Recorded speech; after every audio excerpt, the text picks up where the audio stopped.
Hi everyone, welcome to Mama Shark Vlogs.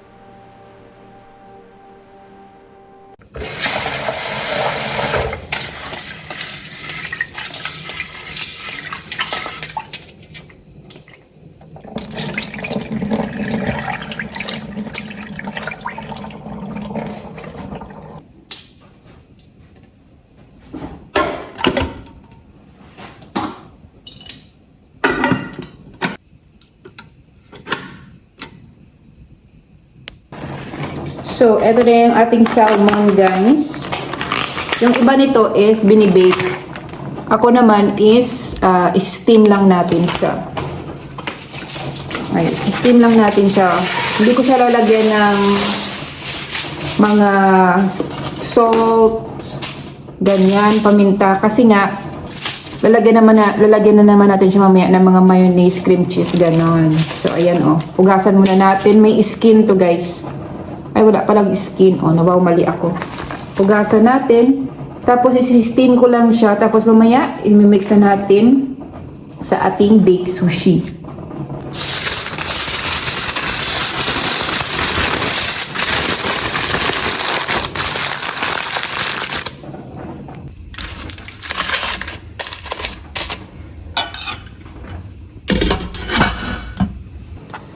So, habang nakasalang yung ating sushi rice, saka yung ating salmon, mag-mix tayo nito guys para ma-dissolve na siya. Ito is yung rice vinegar.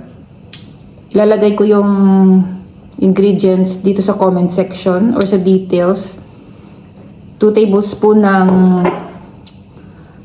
rice vinegar. Tapos, 1 tablespoon na asukal. Yan, di mo ako masyado nag-aasukal guys, pero dahil natatakam tayo dito sa baked sushi, gagawin natin siya ng lahat na ingredients. Tapos 1/2 tablespoon na asin, pero konti lang yung iaasin ko dito guys, kasi ayaw ko ng maalat.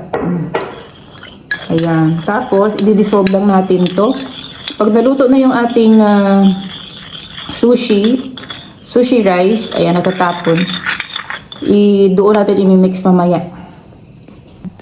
Open na natin yung ating imitation crab. Ginamit ko na guys si DJI para marinig nyo ko. Oops! Kala ko mahahaba. Ang liliit pala. So, lagay lang natin yan dito. Lahat-lahat. Ayan, isa-isahin lang natin guys. 2 pack yung nabili ko nito. Kasi, the more imitation crab, the merrier. So, ayun. Luto na yung ating salmon.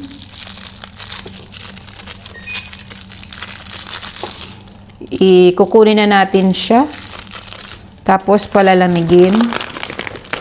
So, ito guys, oh, gaganon na natin, oh. Wait lang. Kunin ko muna siya sa lahat-lahat. Wait lang.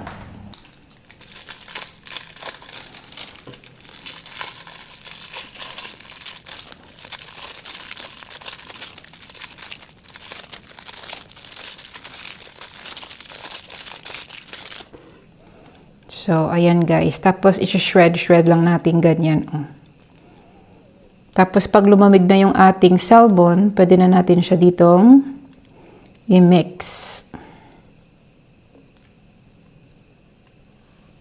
So, ayan guys, na-shred na natin yung ating crab meat, imitation crab meat. Kung nahahabaan kayo, pwede nyo siyang gunting-guntingin.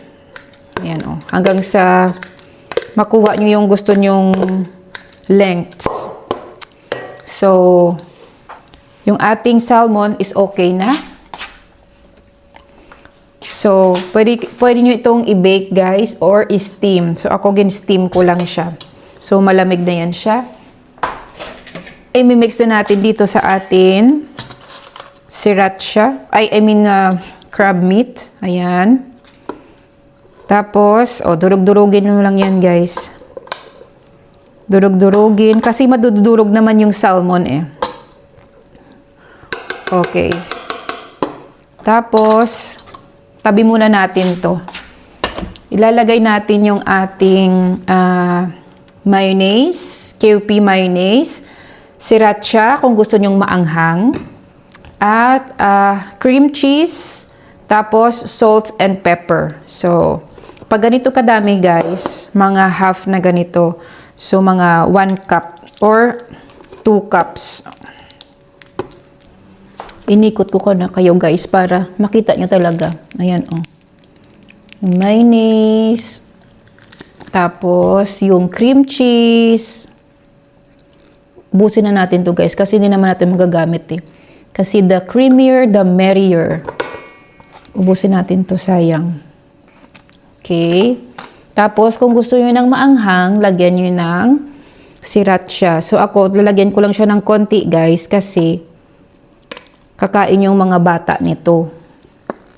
Especially si panganay, gustong-gusto niya yan. Tapos, lagyan na natin ng konting paminta. Konting pepper. Hindi ko siya lalagyan ng asin.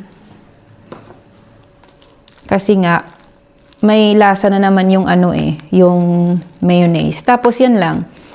May mix-mix nyo. Tapos, kung gusto nyo pa siya na more creamier, maglagay kayo ulit nung mayonnaise. So, ayan. I-mix lang natin to guys. Tapos, kukunin na natin yung ating sushi rice. Tapos, yun naman yun ang ating i-mix natin. So, kunin natin yung ating rice, guys. Kung wala kayong sushi rice, pwede naman regular rice. Kahit anong rice lang yan. Basta gusto nyong gumawa ng sushi bake. Bake sushi. Ayan. Oops. Medyo mainit-init pa siya. So, papalamigin lang natin ng konti.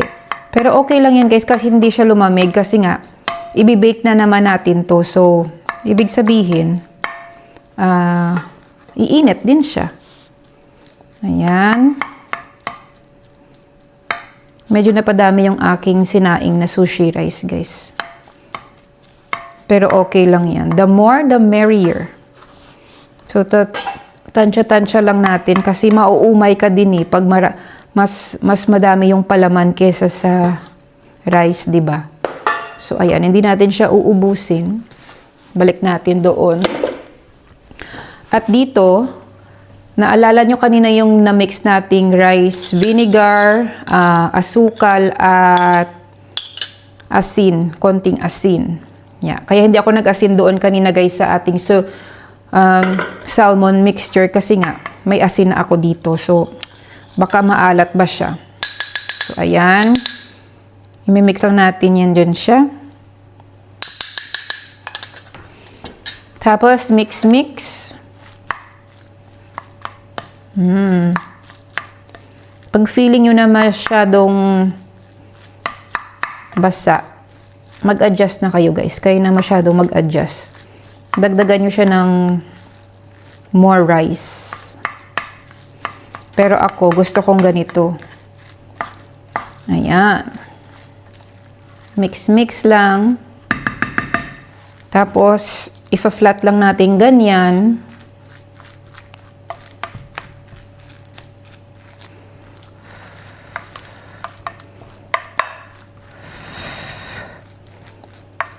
Init. Bongga.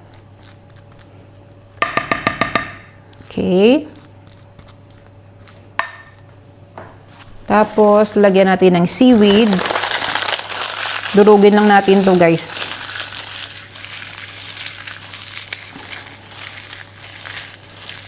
Hindi kaya, kung gusto nyo, lagyan nyo ng fukikake. Ano yan? Fukiyaki.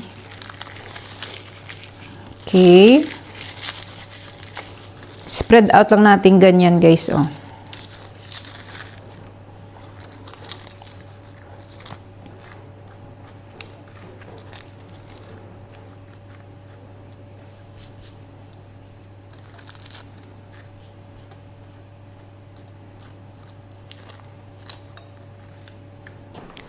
Tapos, ilagay natin yung ating crab meat mixture na may salmon.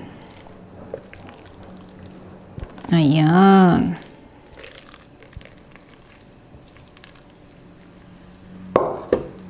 Tapos, spread out lang natin ganyan, guys. At, i-bake natin to sa 200 degrees, 10 to 15 minutes. At, pwede nyo siyang, kung gusto nyo mong brown yung top, pwede nyo siyang i-broil.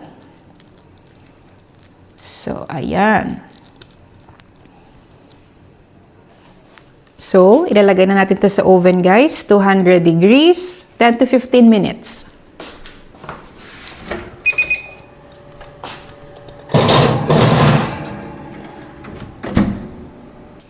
So, guys, dahil wala akong spicy mayo, gagawa ko siya ng sarili ko. So, ito yung kaninang mayonnaise na ginamit natin. Ayan, oh. Tapos, lagyan natin ng sriracha.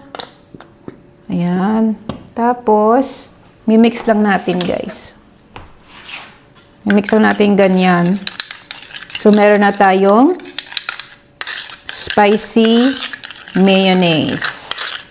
So, abangan natin yung ating sushi bake sa oven. At meron pa tayong ilalagay dyan sa toppings niya. Taste test. Sarap. So, ayan guys. Luto na. So, pwede nyo siyang ulit lagyan ng sauce. Ng sriracha sauce. Spicy sauce. Ganon. Para sa decoration. Ganon. Kasi wala akong ano. So, pahid-pahid lang tayo guys. Ganyan, ganyan. Tapos, lagyan natin siya ng black sesame. Tapos, pwede na natin siyang tikman, guys. So, meron na ako nitong ginunting-gunting na maliliit na nori. Nori sheets. So, tapos, tikiman time na! So, guys, tikiman time na! O, eto na yung ating nori sheets na ginupit-gupit ko kasi nga malapad siya. Tikiman time na, guys. Ayan, o. Eto lang yung... So, ganyan ko lang siya kinakain, oh. Yan, di ba? Gustong-gusto ko to, guys. Kainin pag medyo mainit-init pa siya. Tingnan nyo, oh. Umuusok-usok pa siya, oh. Tapos, kung gusto nyo pa ng masyadong super anghang talaga, lagyan nyo pa ng more sriracha and more spicy mayonnaise. Okay, cheers!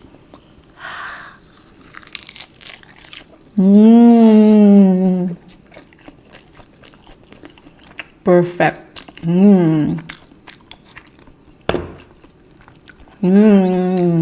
Sarap. Isa pa guys. So, kung nagustuhan niyo tong video na to guys, please like and subscribe. And paki-comment kung nagustuhan niyo tong recipe natin. Simple recipe lang. At hindi masyadong mahal. Kasi nga, homemade at masarap at alam natin kung anong nilagay mo diyan. Ayan guys, oh. Cheers! Thank you very much for watching. Bye!